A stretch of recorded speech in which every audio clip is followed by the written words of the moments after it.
Indian market பயங்கர கரெக்ஷன்ஸில் இருந்துகிட்ருக்கு. So இன்னைக்கு Nifty 23,000க்கும் கீழே ட்ரேட் ஆக ஆரம்பிச்சிருச்சு. ஸோ இது என்ன இண்டிகேட் பண்ணுது? ஒரு இன்வெஸ்டர்ஸ் இதை எப்படி புரிஞ்சுக்கணும் சார்? இன்னைக்கு நிஃப்டி பார்த்தீங்கன்னா 22,938 இப்போ பேசிட்டு இருக்கும்போது ட்ரேட் ஆகிட்டு இருக்கிறது. ஒரு 0.58% இன்னைக்கு மட்டுமே டவுனு.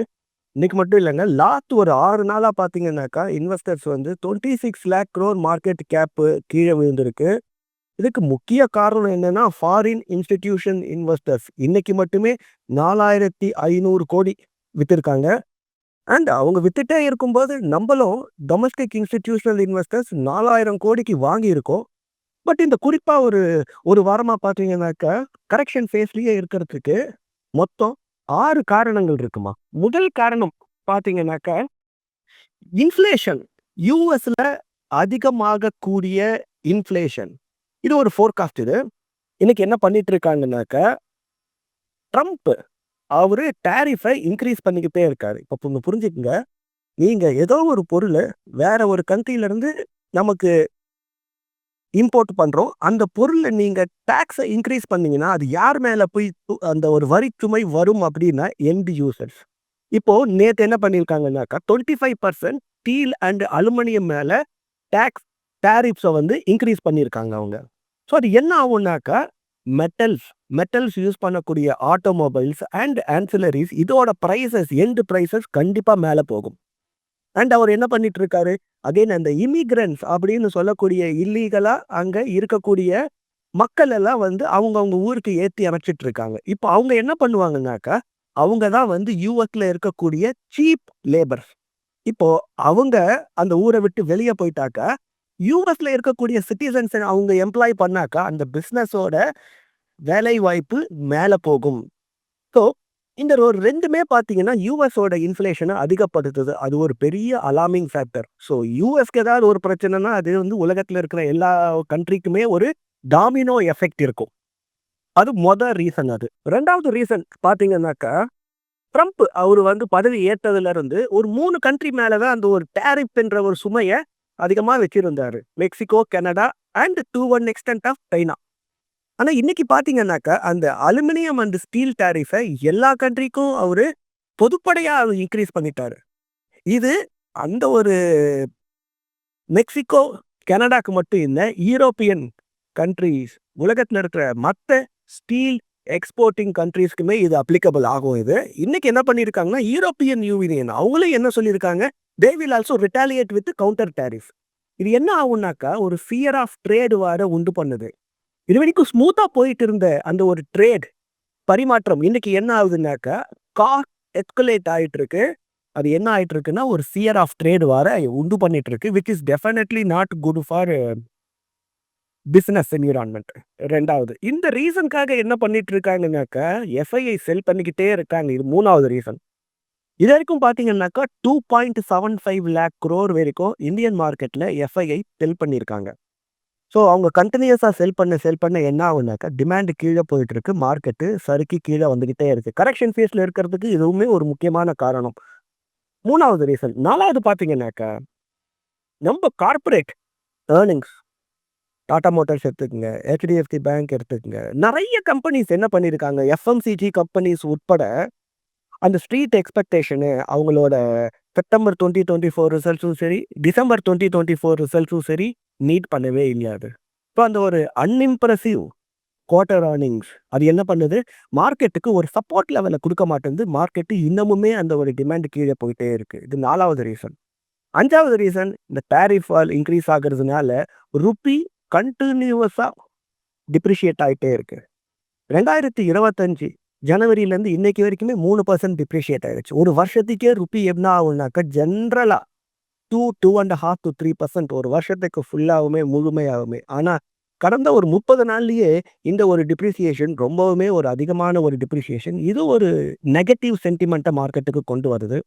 ஆறாவது, எல்லாத்துக்கும் விட முக்கியமான ரீசன், நம்ம 2020லேருந்தே நம்ம மார்க்கெட் ஏறுமுகமாகவே ஒரு புல் மார்க்கெட்டாகவே இருந்துகிட்டு இருக்கு. ஒரு புல் மார்க்கெட்டாகவே இருக்கும்போது பார்த்தீங்கன்னா valuations mid and small cap ஸ்பேஸில் கொஞ்சம் அந்த ஒரு லாங் டேர்ம் ஆவரேஜை விட அதிகமாக இருக்குது. அந்த ஒரு ரீசன்னாலேயும் என்ன ஆயிருக்குனாக்கா இப்போ ஒரு ஹையஸ்ட் வேல்யூவேஷன்லேருந்து ஒரு ஃபேர் வேல்யூவேஷனுக்கு இருக்கு, ஸ்ட்ரெச்டு வேல்யூவேஷன். இதுதான் 6 ரீசன்ஸ். மார்க்கெட் வந்து இப்போ ஒரு ஃபேர் வேல்யூஷனில் இருக்குது அப்படின்னு நம்ம பேசணும். ஸ்மால் அண்ட் மிட் கேப்பில் இன்வெஸ்ட் பண்ணுறவங்க, குறிப்பாக எஸ்ஐபி பண்ணுறவங்க எல்லாமே பயங்கர பேனிக்கில் இருக்காங்க. ஸோ அவங்களுக்கு நீங்கள் என்ன சொல்ல விரும்புகிறீங்க? அதை கண்டினியூ பண்ணலாமா? இந்த டைமில் அந்த இன்வெஸ்டர்ஸ் எப்படி ஹேண்டில் பண்ணணும் சார்? நீங்க இப்போ அடிஷ்னல் அலோகேஷன்ஸ் வருது, மார்க்கெட் கீழே போயிட்டு இருக்கு. மார்க்கெட்ல பார்ட்டிசிபேட் பண்ணணும்னா நீங்க பார்ட்டிசிபேட் பண்ணக்கூடிய categories large cap or mega cap. Mega cap அப்படின்னு சொல்லக்கூடியது top 20 companies in large cap. Mid and small கேப்ல நிச்சயமாக அந்த ஒரு வேல்யூவேஷன் அதிகமாக இருந்து இப்போ கொஞ்சம் டிக்ரீஸ் ஆகிருக்கு. அதனால நீங்க எஸ்ஐபி இன்வெஸ்டரா இருந்தாக்க நம்பர் 1 கண்டிப்பா பயப்படக்கூடாது. நம்பர் 2 எஸ்ஐபின்றது வந்து ஆவரேஜிங் அவுட். அந்த வேல்யூவேஷன் மேலே போகும், வேல்யூவேஷன் கீழே வரும். நீங்க எஸ்ஐபி அப்படின்ற ஒரு ப்ராடக்டே பார்த்தீங்கன்னா 7 இயர்ஸ் ப்ளஸ். இந்த ஆல்ரெடி ஒரு 4 வருஷம் போனா கூட இன்னமும் ஒரு 4 இயர்ஸ் உங்களுக்கு இருக்கு அப்படின்னாக்கா நீங்க என்ன பண்ண வேணாம்னா பயப்பட வேணாம். உங்க எஸ்ஐபியை ஸ்டாப் பண்ண வேணாம். எஸ்ஐபின்றது கண்டிப்பா என்ன பண்ணணும், நீங்க கண்டினியூ பண்ணிக்கிட்டே இருக்கணும். அசட் அலோகேஷன்ஸ் மட்டும் கரெக்டாக செக் பண்ணுங்க. உங்களோட போர்ட்ஃபோலியோவில் ஸ்மால் அண்ட் மிட் கேப் 40% மேலே இருந்துச்சுனாக்கா கண்டிப்பாக உங்கள் ஃபைனான்ஷியல் கன்சல்டன்ட் கூட ஆலோசனை வைங்க. 20% மிட் கேப், 20% ஸ்மால் கேப் ஒரு போர்ட்ஃபோலியோவில் இவ்வளோ தான் அலோகேஷன் இருக்கணும். லுக்கிங் ஃபார்வர்ட் மார்க்கெட் வந்து ஒரு அப் ட்ரெண்ட் ஃபாலோ பண்ணுறதுக்கோ இல்லை ரெக்கவர் ஆகிறதுக்கோ என்ன மாதிரியான பாசிபிலிட்டிஸ் இருக்குது sir? Quarterly results. Markets R slave for profits. Company profit மேலே போச்சுன்னா மார்க்கெட்டு 100% மேலே போயே தீரும். அதில் எந்த விதமான சந்தேகமும் கிடையாது.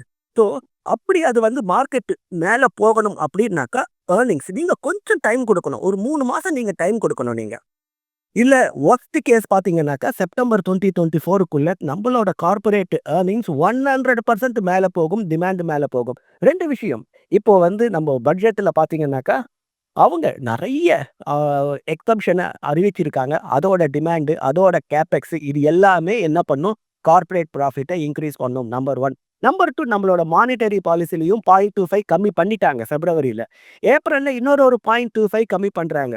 அதுவுமே என்ன பண்ணும், கார்பரேட் ப்ராஃபிட்ஸை மேலே ஏற்றும்.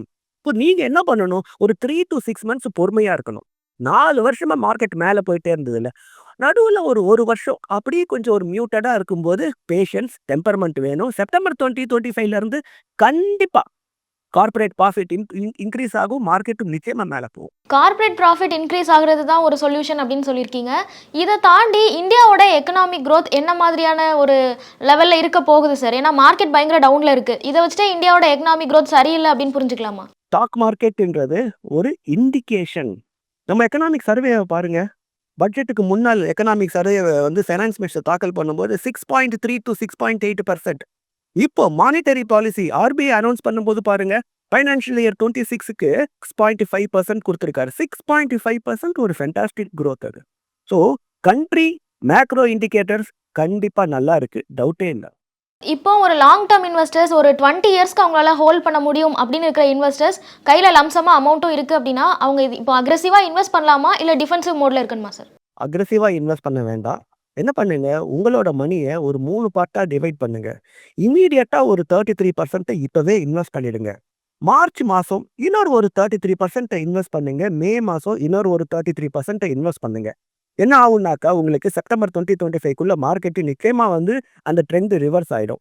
ஸோ நீங்கள் அது வரைக்கும் வெயிட் பண்ண வேண்டாம். நீங்கள் இந்த ஒரு பீரியடில் இன்னும் கீழே போகுமா, கரெக்டான பாட்டம் எது யாராலையும் நம்மளால் ஃபோர்காஸ்ட் பண்ண முடியாது. ஸோ இப்போ இருக்கிற ஒரு ஆப்பர்ச்சுனிட்டியை 33%ல யூஸ் பண்ணுங்க.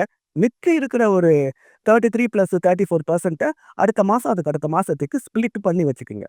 மேலும் ஈடி தமிழ் சேனல்ல வரப்போகும் பிசினஸ் மற்றும் அது ரிலேட்டடான வீடியோவை பார்க்க உடனே கீழே இருக்க சப்ஸ்கிரைப் பட்டனை கிளிக் பண்ணுங்க.